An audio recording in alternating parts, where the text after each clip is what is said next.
बच्चों अगला हमारा टॉपिक है फ्रिक्शन। ये बेसिकली एक थ्योरेटिकल सा टॉपिक है जिसमें हम कुछ डेफिनेशन वगैरह डिस्कस करेंगे। पहली डेफिनेशन हम डिस्कस करेंगे वो है फ्रिक्शन। नेक्स्ट हम डिस्कस करेंगे फैक्टर अफेक्टिंग रेजिस्टेंस के रेजिस्टेंस किन फैक्टर्स पर डिपेंड करती है। नेक्स्ट हम डिस्कस करेंगे why friction opposes motion, friction motion को रोकती क्यों है। नेक्स्ट हम डिस्कस करेंगे force of limiting friction. Then हम एक क्वेश्चन डिस्कस करेंगे व्हाई फोर्स इज नीडेड।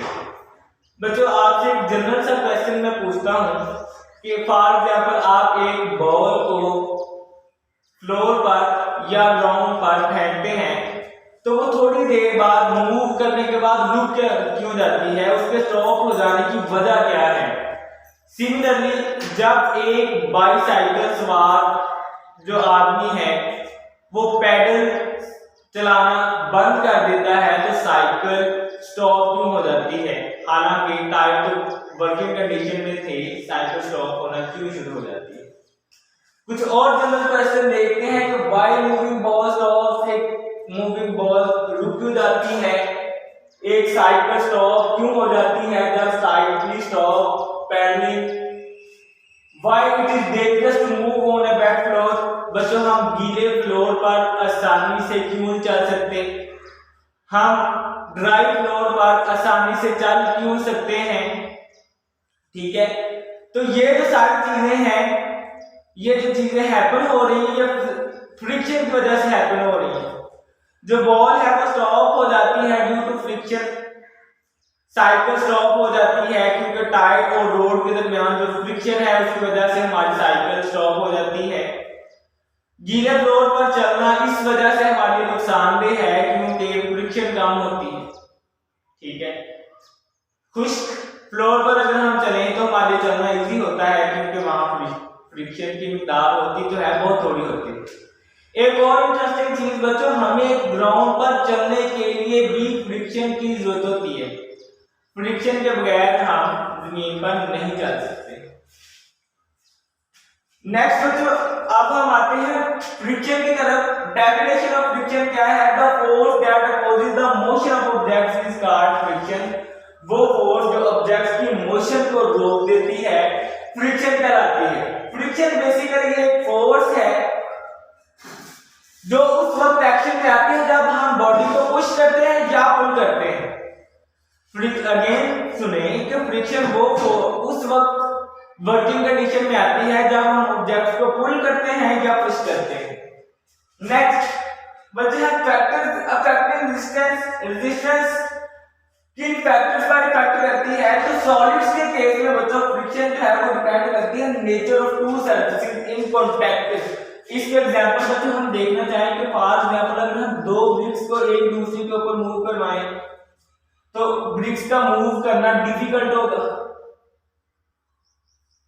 अब बच्चों फॉर एग्जांपल हम अपनी पाम के ऊपर थोड़ा सा पानी लगा लें तो हमारे लिए हमारे हैंड्स को रब करना इजी हो जाता है। ठीक है, अब अगर हम अपने हैंड को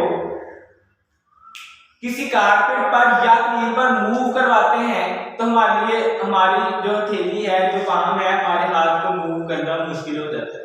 ठीक है, इसके बजाय अगर हम कोई प्लेन स्मूथ सरफेस लें तो हमारे लिए हमारे हाथ का उस पर मूव करना इजी हो जाता है। ठीक है बच्चों, तो रेजिस्टेंस फ्रिक्शन डिपेंड किस पे कर रही है, nature of to surfaces in contact.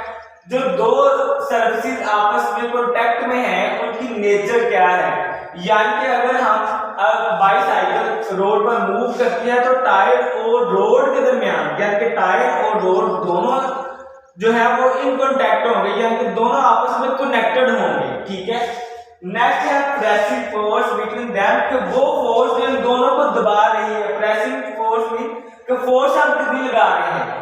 Bicycle सवार को साइकिल मूव करवाने के लिए फोर्स जो है वो लगाएगा पेडल्स पर। नेक्स्ट बच्चों हम देखेंगे why friction opposes the motion.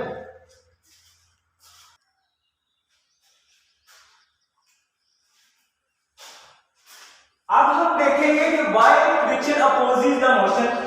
बच्चों एक बात का आंसर करें कि ये जो व्हाइट बोर्ड आपको सामने नजर आ रहा है, क्या ये परफेक्टली स्मूथ है? Think it. बच्चों इसका आंसर ये है कि ये परफेक्टली स्मूथ नहीं है, क्योंकि हम जब माइक्रोस्कोप की मदद से देखेंगे तो हमें इसमें भी बहुत सारी रफनेस नजर आएगी। तो बच्चों मैंने लिखा है no surface is perfectly smooth, even दो बच्चों हम कहते हैं कि हमने घर में मार्बल लगवाई हुई है या किसी और टाइप का पत्थर लगवाया हुआ है जो बहुत प्लेन है। मैं बच्चों मानता हूं कि एक हद तक प्लेन है, बट उसमें भी थोड़ी सी रफनेस होगी जब आप माइक्रोस्कोपिकली उस चीज का व्यू करेंगे बच्चों। तो friction opposes the motion, motion को अपोज किसकी वजह से करती है? तो उसकी एक रीजन है कोल्ड बेड्स। बच्चों फॉर एग्जांपल आप दो वुडन ब्लॉक ले लें। फॉर एग्जांपल बेटा मैं कहता हूं कि ये वुडन ब्लॉक 1 है और ये वुडन ब्लॉक 2 है। ये दोनों आपस में इन कांटेक्ट हैं, ये दोनों आपस में कनेक्टेड हैं, ठीक है। अब मैं ऊपर वाले ब्लॉक को इसके ऊपर मूव करवा रहा हूं, तो बच्चों इसके मूव करने में मुझे फोर्स लगानी पड़ रही है फ्रिक्शन को ओवरकम करने के लिए। बताना बच्चों ये चाह रहा हूं कि इन दोनों सरफेस के दरमियान भी फ्रिक्शन है। जब बच्चों माइक्रोस्कोपिकली हम देखेंगे तो इस तरह की ग्राफ सी सरफेस हमें नजर आएगी जिसे हम कोल्ड बेड्स कहते हैं, यानी कि दंदानेदार कोई चीज इस तरह की। बच्चों जैसा कि हम सांप के ऊपर देखते हैं, जिसे हम आम बाम में आ जाते हैं, उसके ऊपर भी इस तरह के दंदाने से बने होते हैं। The contact points between two surface form a sort of cold bed. दो सरफेस में जो कॉन्टैक्ट पॉइंट्स हैं उनको हम बेटा कोल्ड बेड्स कहते हैं, और कोल्ड बेड बेसिकली प्रोवाइड करते हैं friction. These cold beds resist surface from sliding over each other। Friction की वजह से बच्चों हमारी बॉडी जो है वो आगे की जाने मूव तो करती है, लेकिन ये जो कोल्ड बेड्स हैं ये फ्रिक्शन प्रोवाइड करते हैं। अब बच्चों जितनी ज्यादा प्रेसिंग फोर्स होगी उतनी ज्यादा फ्रिक्शन प्रोड्यूस होगी। अब बच्चों देखें, ये फॉर एग्जाम्पल मैं कहता हूं कि मार्कर 1 और मार्कर 2। अब बच्चों अगर मैं इसे गौर कीजिएगा कि अगर मैं इसे जरा जोर से फोर्स लगा रहा हूं तो फ्रिक्शन उतनी ज्यादा प्रोड्यूस हो रही है। अब इसके मुकाबले बेटा देखिएगा, अगर मैं आराम से आसानी से इसको मूव करवा रहा हूं तो मुझे फोर्स कम लगानी पड़ रही है। इट मींस बच्चों प्रेसिंग फोर्स जितनी ज्यादा होगी फ्रिक्शन उतनी ज्यादा होगी, प्रेसिंग फोर्स जितनी कम होगी उतनी ही कम फ्रिक्शन प्रोड्यूस होगी। क्लियर मेरी बात बच्चों? अब नेक्स्ट है बेटा फोर्स ऑफ लिमिटिंग फ्रिक्शन। बच्चों मैंने पॉइंट लिखा है कि फ्रिक्शन को एक खास हद तक बढ़ाया जा सकता है, इससे आगे नहीं। फॉर एग्जांपल बच्चों देखें, एक रोड के ऊपर बाइसाइकिल मूव कर रही है, ठीक है। साइकिल के टायर पे बेटे जो हम एयर फिल करते हैं, हवा फिल करते हैं, ठीक है। अगर हम फ्रिक्शन को इतनी ज्यादा इंक्रीज कर दें तो हमारा बाइसाइकिल उस पर मूव करना मुश्किल हो जाता है। ये तो फ्रिक्शन अगर हम बहुत ज्यादा बढ़ा दें तो हमारा बाइसाइकिल मूव ही नहीं कर सकेगा। एक और एंगल से इसको देखते हैं कि अगर फ्रिक्शन तो रोड के ऊपर डेफिनेटली मौजूद होती है, अगर हम टायर को बहुत ज्यादा फोर्स से प्रेस करते हैं बच्चों तो हमारा टायर भी मच सकता है, ठीक है। तो the maximum value of friction is known as force of limiting friction। Friction की मैक्सिमम वैल्यू को बच्चों हम कहते हैं फोर्स ऑफ लिमिटिंग फ्रिक्शन, इसे हम डिनोट करते हैं Fs से। तो बच्चों जो Fs है वो is equal to mu R है, यहाँ म्यू कोएफिशिएंट ऑफ फ्रिक्शन है, म्यू कोएफिशिएंट ऑफ फ्रिक्शन,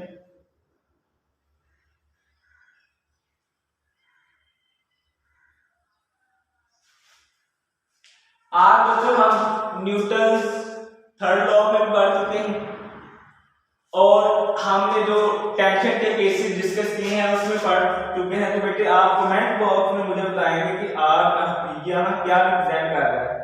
तो आर बेटे is equal to mg, then F as force of limiting friction is equal to mu mg। अगर बच्चों हम कोएफिशिएंट ऑफ फ्रिक्शन को define करना चाहें तो हम कह सकते हैं the ratio of limiting friction and R is called coefficient of friction. और बच्चों कोएफिशिएंट ऑफ फ्रिक्शन एक शॉर्ट क्वेश्चन आता है एग्जाम में। नेक्स्ट बच्चों एडवांटेजेस ऑफ फ्रिक्शन क्या है? बेटे मैंने बताया है कि हमें चलने में फ्रिक्शन मदद देती है और हमें मोशन को ऑब्जेक्ट्स की मोशन को रोकने में भी फ्रिक्शन की दरकार होती है।